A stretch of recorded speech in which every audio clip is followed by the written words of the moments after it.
Bismillahirrahmanirrahim. Assalamualaikum warahmatullahi wabarakatuh. Waalaikumsalam warahmatullahi wabarakatuh. Innal hamdalillah nahmaduhu wa nasta'inuhu wa nastaghfiruh wa na'udzu billahi min shururi anfusina wa min sayyiati a'malina. May yahdihillahu fala mudhillalah wa may yudlilhu fala hadiyalah. Asyhadu an la ilaha illallah wahdahu la syarikalah wa asyhadu anna Muhammadan abduhu wa rasuluhu la nabiyya wa la rasula ba'da. Allahumma salli wa sallim ala sayyidina wa maulana Muhammadin wa ala alihi wa ashabihi wa tabi'in wa atba'i tabi'ina lahum bi ihsanin ila yaumiddin, amma ba'd. Faqad qala Allah Ta'ala fi muhkami tanzilihi wa huwa asdaqul qailin. A'udzu billahi as-sami'il 'alim minasy syaithanir rajim. Bismillahirrahmanirrahim.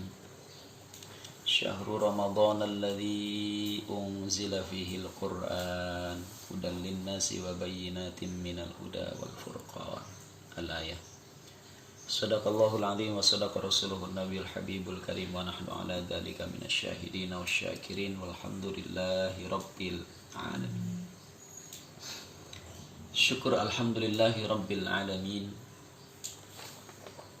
Kuasa Allah yang memberikan kita nikmat. Syukur hanya milik Allah yang kita rasakan di bulan Ramadan yang begitu teramat mulia ini, sehingga Allah sampaikan kita di hari yang ke-15. Mudah-mudahan segala aktivitas yang kita kerjakan selalu bernilai ibadah di sisi Allah Subhanahu wa Ta'ala. Dan Allah jadikan Ramadan yang kita lalui ini adalah Ramadan yang termaksimal, Ramadan yang terindah, Ramadan yang istimewa di sisi Allah Subhanahu wa Ta'ala. Sehingga mudah-mudahan Ramadan ini menjadi salah satu di antara sekian banyak perjalanan waktu, perjalanan hari, perjalanan usia kita yang kita ukir dengan ukiran tinta emas. Ya, satu perjalanan yang begitu teramat mengenangkan, menyenangkan, sehingga nanti di akhirat nanti akan Allah jadikan sebagai salah satu saksi di hadapan Allah Subhanahu wa Ta'ala bahwa kita pernah berbuat sesuatu yang mulia oleh karena Allah, ya, di dunia dengan Ramadan yang kita lalui di tahun ini. Insya Allah mudah-mudahan Allah Subhanahu wa Ta'ala selalu mengistiqomahkan kita dalam kebaikan, dalam ibadah sampai dengan akhir hayat nanti. Amin. Ya Rabbal Alamin. Salawat teriring salam tersanjung atas baginda alam Nabi besar Muhammad sallallahu alaihi wa alihi wasallam serta para keluarganya, para sahabatnya, serta mudah-mudahan sampai kepada kita sebagai pengikutnya. Amin ya rabbal alamin. Anak-anakku semua yang dirahmati oleh Allah Subhanahu wa Ta'ala, alhamdulillah kita sudah beranjak di hari yang ke-15. Ada beberapa hal yang harus kita sama-sama evaluasi dari apa yang kita lakukan hari-hari di bulan Ramadan ini, karena kita sudah berada di pertengahan. Maka semakin kita memasuki akhir Ramadan, pertengahan Ramadan, maka harus semakin semangat. Tidak boleh sebaliknya. Nah, justru di tengah-tengah kita sudah berada di satu puncak kelelahan, sehingga ya aktivitas pun menjadi kendor, amal soleh pun semakin membuat malas, ya, semakin membuat diri kita terasa capek, bosan dan lain-lain. Nah, ini sekali lagi tidak boleh seperti itu. Justru semakin hari-hari Ramadan kita lalui, ya, semakin beranjak di 10 terakhir, sudah berada di tengah-tengah, maka speednya pun juga, percepatannya, kecepatannya, perbanyaknya ya, volumenya harus semakin kita geber. Ya. Apa yang perlu kita evaluasi? Apa yang perlu kita hitung-hitung? Apa yang perlu kita muhasabah? Ya tentu tidak lain karena Ramadan ini adalah amal soleh yang harus kita isi. Karena Ramadan ini harus kita maksimalkan adalah kebaikan-kebaikan. Maka kebaikan apa yang sudah kita kerjakan selama 15 Ramadan yang kita lalui. Sehingga jangan sampai kita menjadi orang-orang yang merugi. Ya, 30 hari Ramadan yang kita lalui tidak ada satu nilainya ya dari ibadah-ibadah yang kita perbuat kecuali ibadah puasa yang boleh jadi mungkin jauh dari kesempurnaan yang kita lakukan. Kita evaluasi tadarus kita sudah berapa juz. Jangan kendor. Mentang-mentang ntar sekolah udah libur sehingga kemudian tadarus pun juga mulai libur. Jangan hanya ngandelin yang wajib saja tadarusnya pagi hari. Selain itu kemudian kita nggak tadarus lagi pribadi, punya target sendiri ya dalam tadarusnya. Itu tadarus. Kemudian apa lagi? Ya, ada 10 amal soleh kan yang kita pernah dengarkan ceramahnya dari Azam. Ya, masih ingat nggak 10 amal soleh itu? Pasti lupa. Ya, kalau Abi masih sekalipun yang menyampaikan Azam, tapi Abi ingat amal-amal soleh 10 ya amalan yang sunnah untuk kita lakukan di bulan Ramadan. Tadarus, sholat sunnah taraweh, sholat sunnah witir, berbuka puasa mendahulukan ya atau mendahulukan berbuka puasa, mengakhirkan sahur. Kemudian i'tikaf, sedekah, kemudian zakat fitrah, kemudian zakat mal.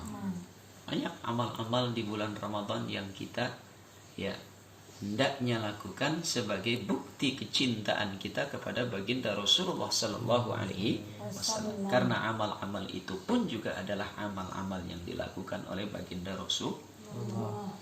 Nah, insya Allah kajian kita pada siang hari ini kita akan mengkaji tentang satu amalan ya yang ini sunnah dilakukan tidak hanya di bulan Ramadan, di hari-hari yang lain pun juga disunnahkan. Amalan apakah itu? Yaitu adalah amalan i'tikaf. I'tikaf itu artinya adalah berdiam diri, menang, mudeng, cicing, ya, itulah i'tikaf. Jadi kalau kita lagi diam aja, ya galau, berarti dia lagi i'tikaf. Ya. Asal katanya dari wazan i'takafa ya'takifu i'tikafan wa mu'takafan fahuwa mu'takifun wa dhaka mu'takafun. I'takif la ta'takif mu'takafun mu'takafun. Itu wazan katanya atau timbangan katanya dari wazan ifta'ala yafta'ilu ifti'alan wa mufta'alan fahuwa mufta'ilun wa dhaka mufta'alun. Ifta'il la tafta'il mufta'alun mufta'alun. Mazid apa mujarad? I'takafa. Mujarad. Hah? Mazid. Tebak-tebakan. Mazid 2. Ya. Baik. Anak-anakku semua yang dirahmati oleh Allah Subhanahu wa taala, i'tikaf ini hukumnya sunnah. Terlebih di 10 terakhir bulan Ramadan. Nah, ini kita masih di hari yang ke-15. Nanti berarti 5 hari lagi. Pokoknya mah putaran ke-10 terakhir itu semakin disunahkan. Berarti sebelumnya disunahkan tidak? Disunahkan juga. Tapi maksudnya itu lebih-lebih di 10 terakhir. Sangat dianjurkan. Sebab itulah yang dicontohkan oleh Rasulullah. Tapi kita berbicara prinsipnya terlebih dahulu. Prinsipnya ya atau rukunnya i'tikaf itu 2. Berapa? 2. Rukunnya i'tikaf itu 2. Jadi nggak banyak, cuma sedikit. Apa saja? Yang pertama, niat.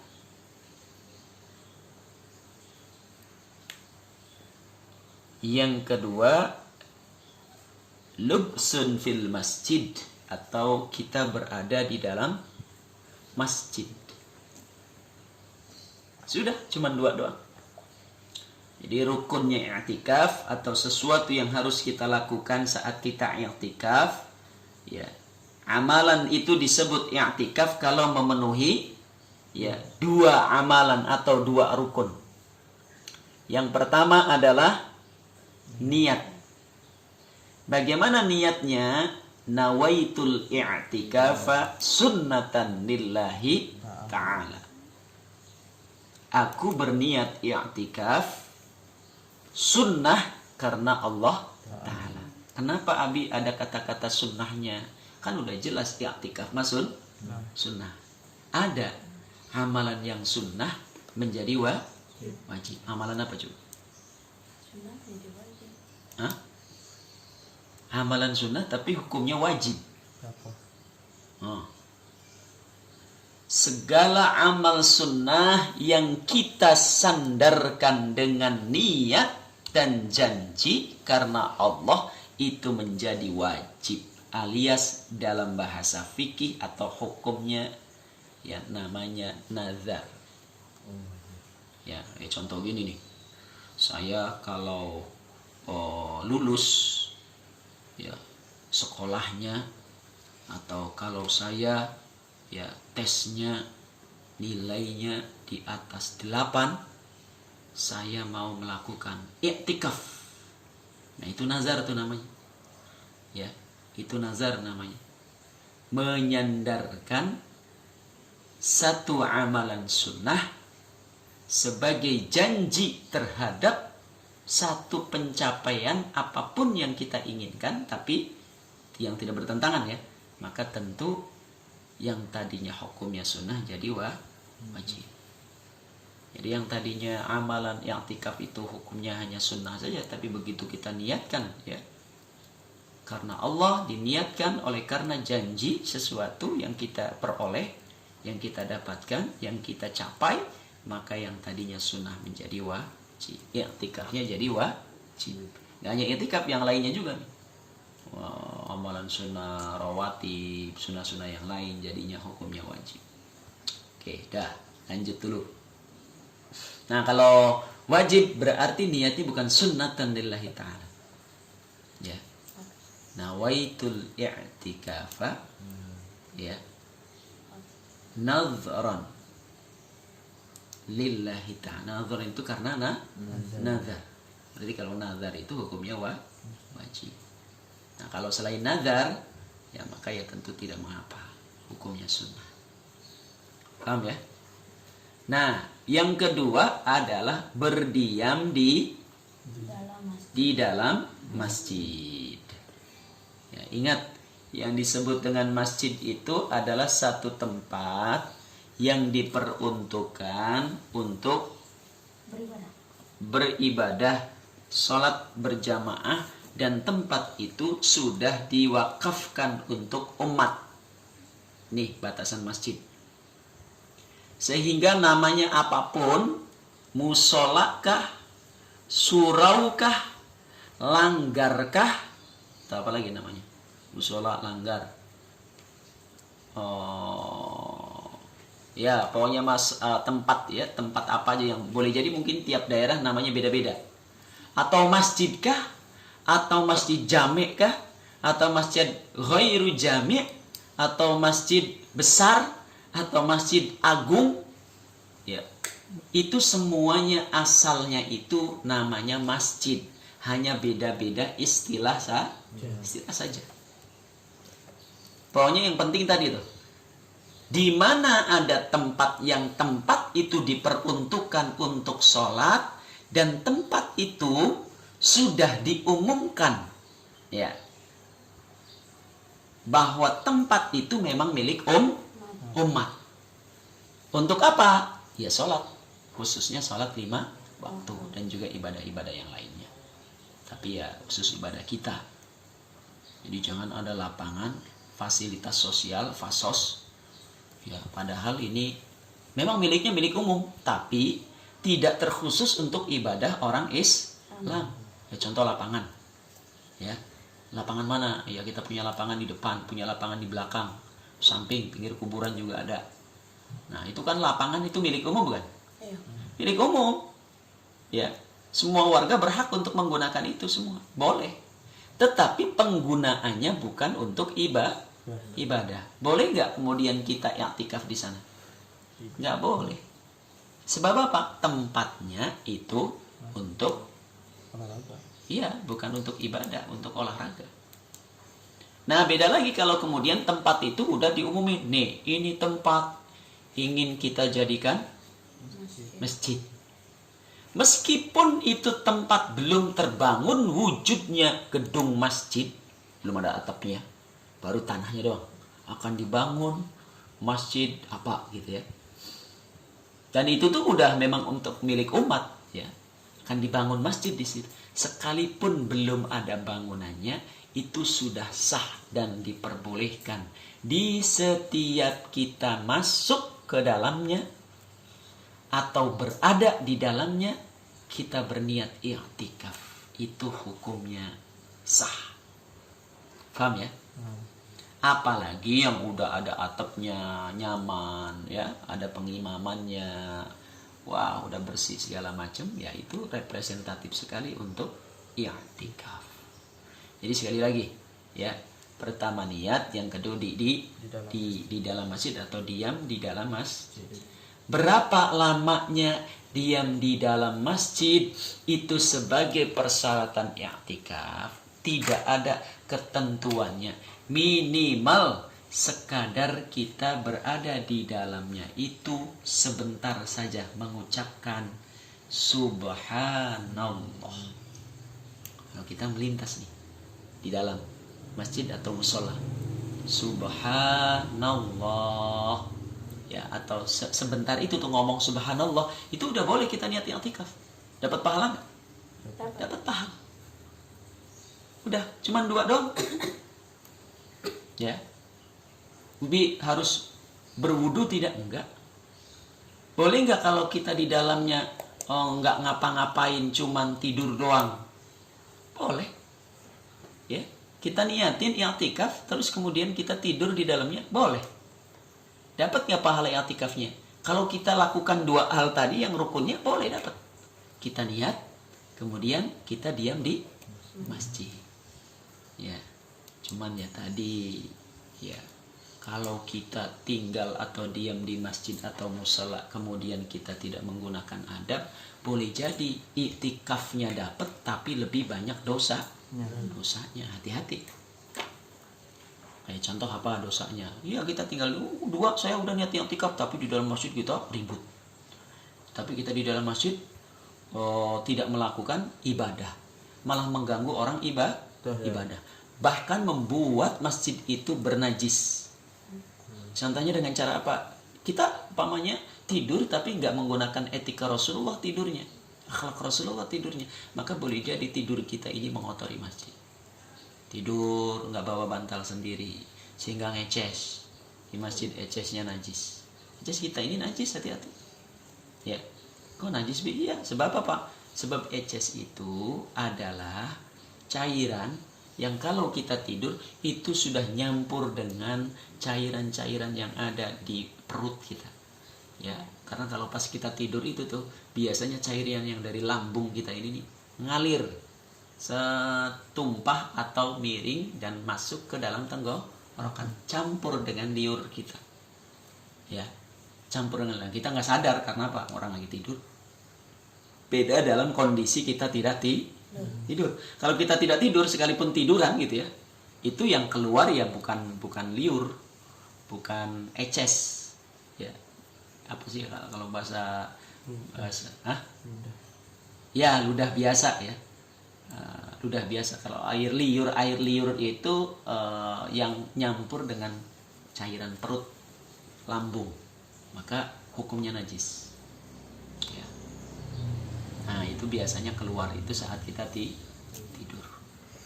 Nah, maka hati-hati kalau tidur di musola, tidur di masjid, minimal sorban kita, sarung kita, ya itu kita gunakan untuk wisadah atau bantal. Agar apa?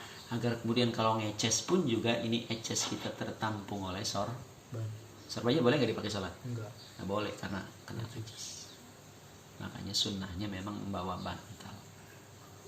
Kalau tidur kan nyeces terus kena baju, berarti nggak boleh juga dipakai. Nah, ini juga tergantung tidurnya.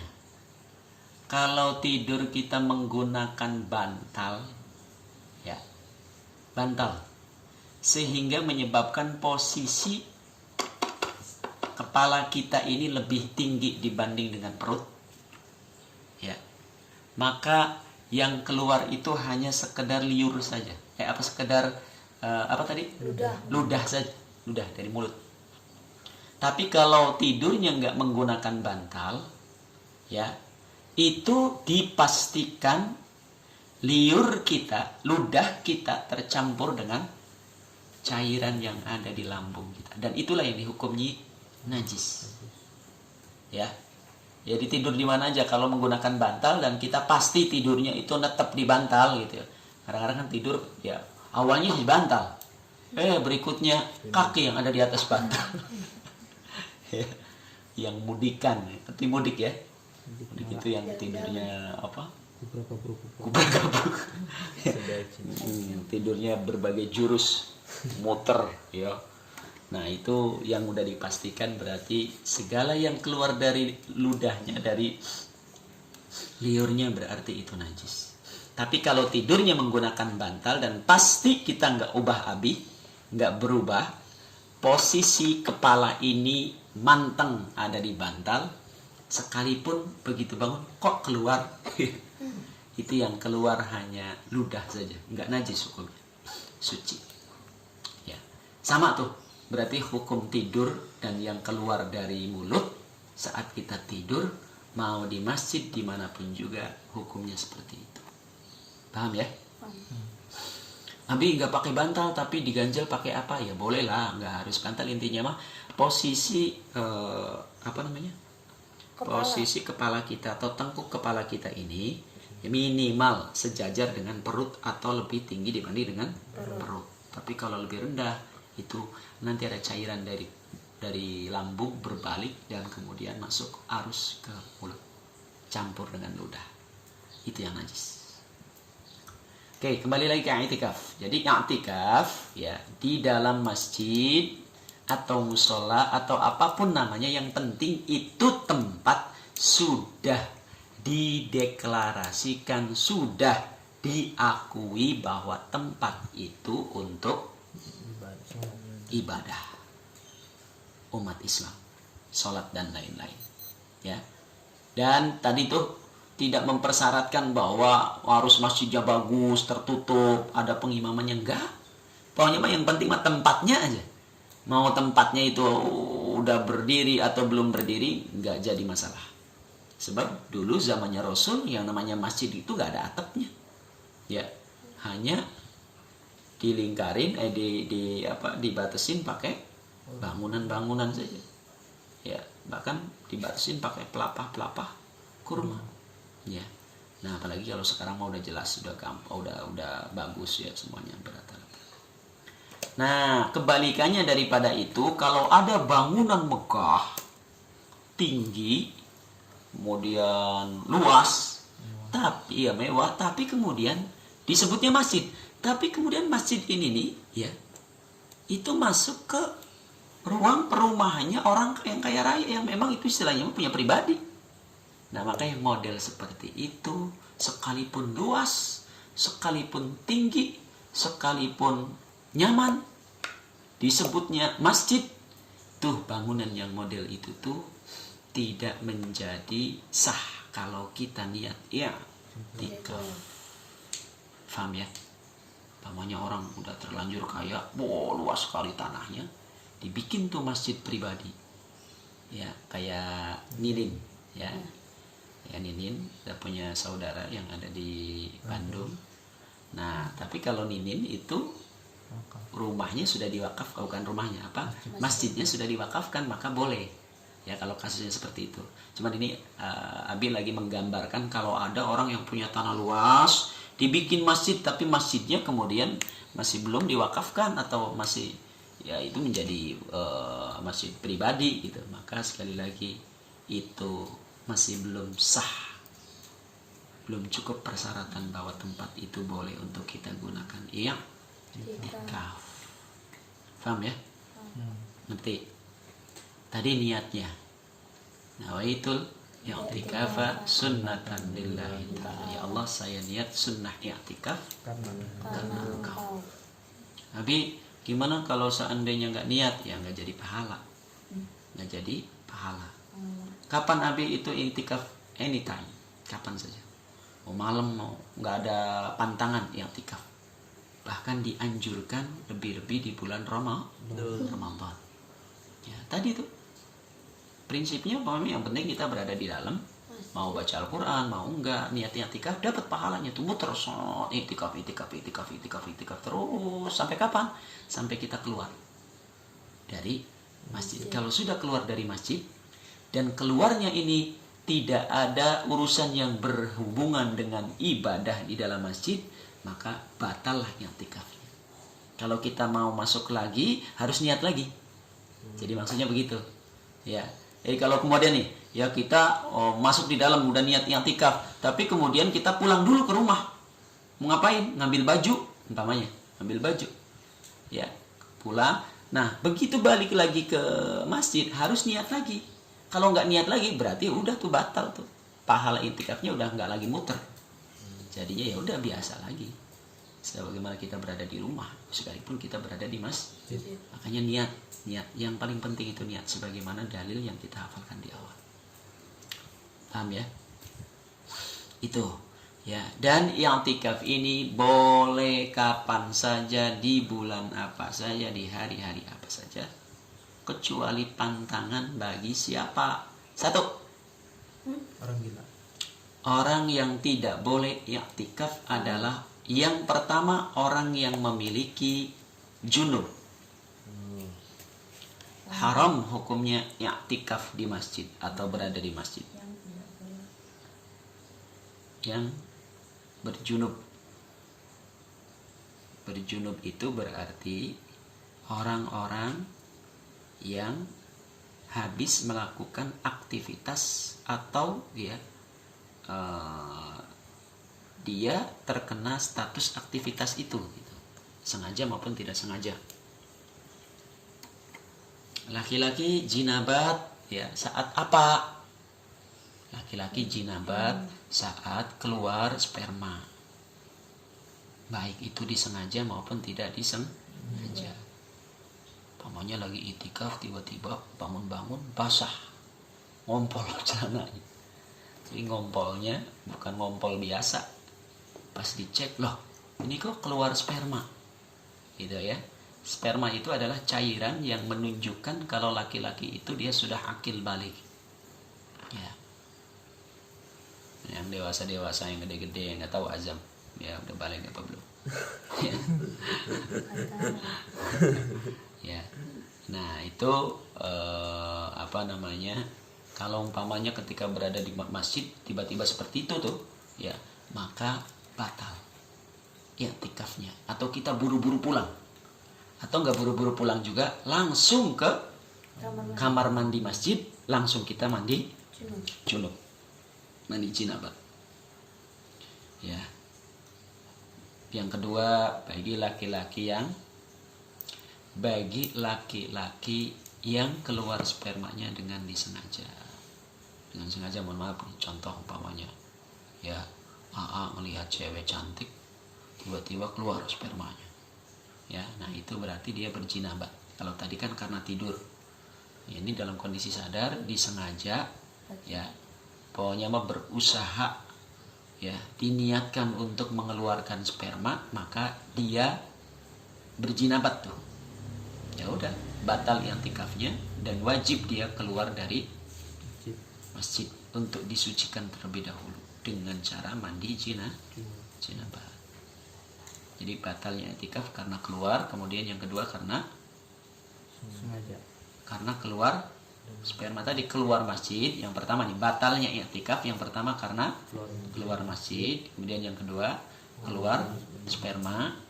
Ya, baik itu tidak disengaja karena tidur maupun juga karena disengaja. Ya. Nah, yang perempuan oleh karena sebab haid dan nifas. Haid dan nifas.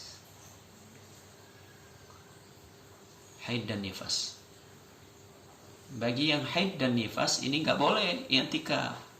Sebab apa? Sebab itu tempat suci, nggak boleh bagi orang yang kotor dalam arti berhadas, ya, hadas besar masuk ke dalamnya. Itu nggak boleh. Ya. Kalau masuk dosa. Tapi kalau seandainya aku lagi mens kemudian masuk ke dalam masjid, memang nggak boleh, kecuali di area dalam masjid boleh. Kalau masuk di dalamnya nggak boleh. Ya, ini contoh umpamanya di tempat mainannya, di sekeliling, di teras nggak masuk ke dalam. Kalau di dalamnya, menurut mazhab Imam Syafi'i tidak boleh. Tapi kalau menurut mazhab Imam Hambali dan Imam Hanafi, memperbolehkan bagi wanita mens untuk masuk ke dalamnya, yang penting dia mampu menjaga darah kotorannya, darah mensnya, darah nifasnya. Nah, sekarang kan udah canggih, ada pembalut, ya, maka masuk ke dalam juga menurut beberapa imam mazhab. Yang penting tadi itu kita nggak mengotori. Tapi bagi Imam Syafi'i, mazhab Imam Syafi'i tetap dilarang, sekalipun kita mampu menjaga, kecuali di area masjid, lapangan masjid, di tempat mainan itu ya, di luar teras-terasnya boleh. Tapi kalau masuk ke dalam nggak boleh. Itu pun juga yang teras-teras itu juga sama syaratnya boleh kalau kita mampu menjaga kesucian masjid, ya, nggak sampai kotor, nggak sampai darahnya keluar jadi kotorin masjid. Kemudian oleh karena laki-laki dan perempuan. Kalau tadi kan perempuan itu, ya, laki-laki juga tadi. Nah, ini oleh karena dua-duanya. Sebab apa? Sebab ya suami istri melakukan hubungan badan. Nah, kalau melakukan hubungan badan suami istri, setelahnya itu nggak boleh ya kemudian masuk ke dalam masjid. Ya, harus suci dulu, mandi junub dulu, mandi jinabat dulu, baru keduanya boleh masuk ke dalam masjid. Tapi kalau kemudian ya belum mandi, nggak boleh masuk ke dalam masjid. Oke, itu ya. Nah, ini sekarang karena kita berada di rumah saja, belum boleh masuk ke dalam masjid atau masih dalam social distancing, maka ilmunya ini perlu kita siapkan untuk nanti kalau sudah dinyatakan oleh pemerintah boleh lagi kita melakukan aktivitas sosial keagamaan di fasilitas-fasilitas umum atau masjid khususnya, maka ilmu ini untuk kita jadikan sebagai bekal. Ya. Berikutnya nih, ya, tadi itu ya, i'tikaf seperti itu, batalnya itu oleh karena tadi. Kemudian juga apa yang perlu dilakukan oleh orang yang sedang i'tikaf. Berarti ini akhlaknya i'tikaf, akhlaknya kita berada di dalam masjid. Pertama, masuk dengan kaki kanan terlebih dahulu saat kita masuk masjid. Dahului dengan kaki kanan. Langkah kaki kita setiap kita masuk ke dalam masjid, dahului dengan kaki kanan. Lalu apa lagi? Membaca doa. Allahumma ftahli abwaaba rahmatik. Ya Allah, bukakan untukku pintu-pintu rahmatmu. Ya Allah, bukakan untukku pintu-pintu rahmatmu. Masuk pakai tangan kanan, kaki kanan. Setelah masuk, jangan dulu duduk. Sunnah sholat 2 rakaat kemarin udah dibahas, namanya sholat sunnah tahiyatul masjid. Apa tahiyatul masjid itu? Tahiyat itu penghormatan. Jadi sholat menghormati masjid. Usolli sunnat tahiyatul masjid raka'ataini mustaqbilal qiblati ada anillahi ta'ala. Itu Arabnya. Kalau kita nggak hafal Arabnya, ya udah langsung saja usolli, ya Allah saya sholat 2 rakaat sholat sunnah tahiyatul masjid karena Engkau Allahu Akbar di hati. Kalau abi umpamanya ini buru-buru lebih jamaah saya lagi malas dah. Paling minimal kalau kita malas, sebelum kita duduk bacakan tasbih 3 kali. Subhanallah alhamdulillah wa la ilaha illallah, subhanallah alhamdulillah wa la ilaha illallah, subhanallah alhamdulillah wa la ilaha illallah. Duduk tuh. Jadi jangan ini masuk udah langsung tidur, langsung duduk, langsung ya. Tasbih dulu, biar apa? Biar kita dapat pahalanya. Niat i'tikaf, karena niat i'tikaf tadi tuh ya, kaki kanan kita melangkah. Setelah kaki tangan kita melangkah, niatin i'tikaf dulu ya, jangan dulu sholat dulu. Ya bolehlah sholat dulu terus niat. Intinya mah niat i'tikafnya jangan sampai lupa.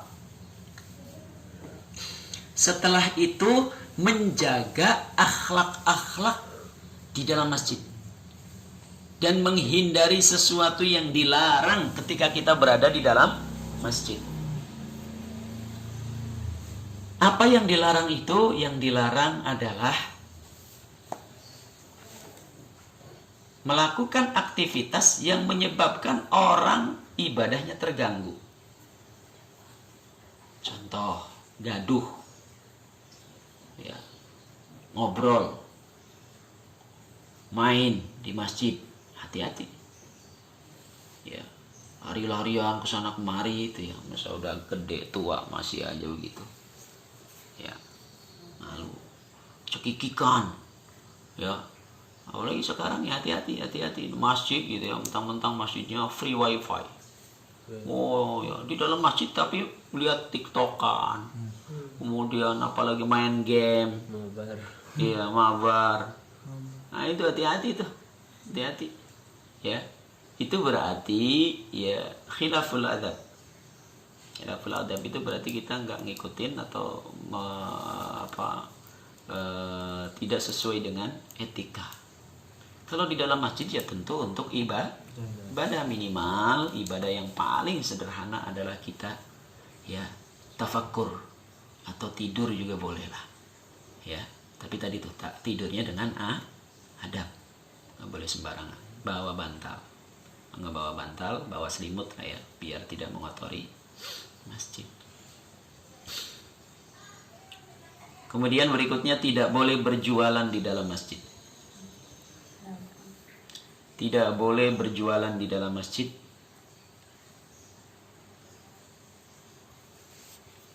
Tidak boleh berjualan di dalam masjid. Kalau ada kita menyaksikan orang jualan di masjid, Rasulullah mencontohkan mendoakannya ya dengan doa yang tidak baik. Kata Rasulullah, "Fadullahu fak." Semoga Allah merobek mulutmu nanti di akhirat. Nah ini saking Rasulullah marahnya bagi siapapun orang yang melakukan transaksi jual beli di dalam masjid. Makanya hati-hati.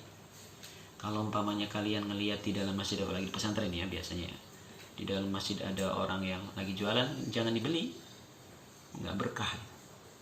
Boleh nggak bi kalau di altarnya? Kalau di altarnya boleh, tapi di dalam ini masuknya area dalam. Tapi kalau kemudian di teras-terasnya atau bahkan sekarang masjid-masjid sekarang itu udah ada ruko di dekat-dekat masjid ya, bahkan ruko itu dibikin oleh DKM yang memang sengaja yaitu untuk ketahanan ekonomi umat gitu ya. Orang miskin-miskin itu diberikan fasilitas, silahkan jualan di situ dengan sewa bulanannya murah gitu ya, dengan harapan bahwa orang-orang miskinnya itu bisa usaha ya. Kalau di Bekasi ada di Alinda ya, itu masjidnya, area masjid itu sebaris dengan ruangan imam itu dibikin tuh ruko-ruko, ngadepnya memang nggak ke dalam masjid tapi ngadepnya ke luar. Jadi laku buat orang-orang yang deket-deket jalan, orang yang melintas jalan. Bagus itu ya. Nah itu mah boleh, sekalipun masuk area wilayah masjid. Yang penting nggak boleh di dalam ya, nggak boleh di dalam ya. Ada lagi, nah ini memang beda-beda pendapat ulama. Sekarang di zaman modern ini nih, ada masjid yang multifungsi, bisa buat sholat, bisa juga buat pesta, ya kan? Ada yang atasnya itu bisa buat sholat, tapi bawahnya itu ruangan luas, dan ruangan luas itu bisa buat pesta pernikahan. Pernah ya kita ngelihat ya? Ada banyak ya. Di sini juga di Alinda itu akan difungsikan seperti itu. Bawahnya boleh nggak? Boleh ya, akad nikah, pesta pernikahan. Yang penting pesta pernikahannya tidak boleh membawa unsur-unsur yang dilarang dalam agama. Contoh apa? Pesta nikah ada dangdutan. Sudah mesti ada dangdutannya. Ya kan umumnya biasanya kalau pesta pernikahan ada dangdutan kan. Nah kalau itu pesta pernikahannya ada di dalam masjid, menggunakan area dalam masjid, nggak boleh ada. Meskipun tapi kan itu terpisah antara ruangan sholat dengan ya, karena itu kan masih masuk wilayah masjid, maka kita harus menghindari itu. Yang namanya pesta pernikahan kan paling minimal walimahan itu ibadah sama. Ya udah seputar makan, mengucapkan selamat, hanya itu saja. Lebih dari itu umpamanya ada hiburan-hiburan yang mengandung maksiat, itu yang nggak boleh. Ya, udah joget-joget dan lain nggak boleh. Kalau misalnya kalau misalnya teman di samping terus teman kita pengen jam kita terus beli gitu, Ya, termasuk. nah itu termasuk nggak boleh. Ya, kalau mau ya ntar kalau di kamar, ntar kalau di luar masjid, ya. Jadi kalau di dalam, ya. Ya kalau hanya sekedar mau beli gitu, nggak sampai terjadi transaksi, nggak apa-apa ya. Kalau hanya aku beli itu dong handphone kamu, atau aku beli itu dong jam tangan kamu, hebat itu, berapa tuh, saya beli aja deh gitu ya. Nah gimana kitanya, oh ya udah boleh gitu ya, berapa, ini sekian gitu ya, ya udah sini ntar aja gitu, jangan di sini gitu ya caranya. Jadi boleh umpamanya pas lagi gitu ya, namanya orang kita lagi ya, duduk-duduk, kadang kalau di pesantren udah biasa karena hari-hari kita kayak kamar aja namanya masjid ya. Tapi tadi hati-hati itu, umpamanya terjadi ya begitu, kamu mau dong itu aku beli aja deh itunya jam tangannya, boleh berapa gitu ya, oh sekian ya, terus ini mbak uang, jangan itu, jangan di sini, ntar aja, ya udah ntar aja, gampang di kamar gitu ya. Pokoknya mah jangan sampai melakukan transaksi jual beli di masjid. Syukur-syukur ya juga jangan melakukan khiyar. Khiyar itu khiyar itu tuh tawar menawar. Ya, khiyar itu tawar menawar sebelum terjadi jual beli, itu disebutnya khiyar. Ya. Kalau bisa khiyar juga jangan. Jual beli juga apalagi tak boleh. Ya. Ntar aja kalau di luar, atau umpamanya nggak di kamar, boleh di luar masjid. Ya udah gitu, uangnya ntar kalau kita pas di luar masjid ya. Gitu. Sebab tadi tuh Rasulullah benci sekali orang yang melakukan jual beli di dalam masjid. Kalau sudah masuk wilayah area luarnya, sekali lagi boleh, meskipun itu masih area masjid. Ya karena di beberapa masjid banyak yang ada ruko-rukonya, dan itu boleh, sah-sah saja. Paham, Mak? Ngerti? Ngerti nggak? Hah? Paham? Hah? Suara yang kenceng, suara nggak ada suaranya. Ya, itu ya anak-anakku semua, udah waktunya overtime. Juga tadi nengok nggak tadi? Oh kagak katanya, nggak nengok, makanya Abi hampir bablas ini karena hanya nggak nengok. Nengok salah kata. Insya Allah mudah-mudahan yang singkat ini penuh makna ya. Dan apa tema kita sekarang tadi bahasanya? Ngebahas apa? Ngebahas apa tadi? Tentang apa kita tadi ngajinya? Tentang apa?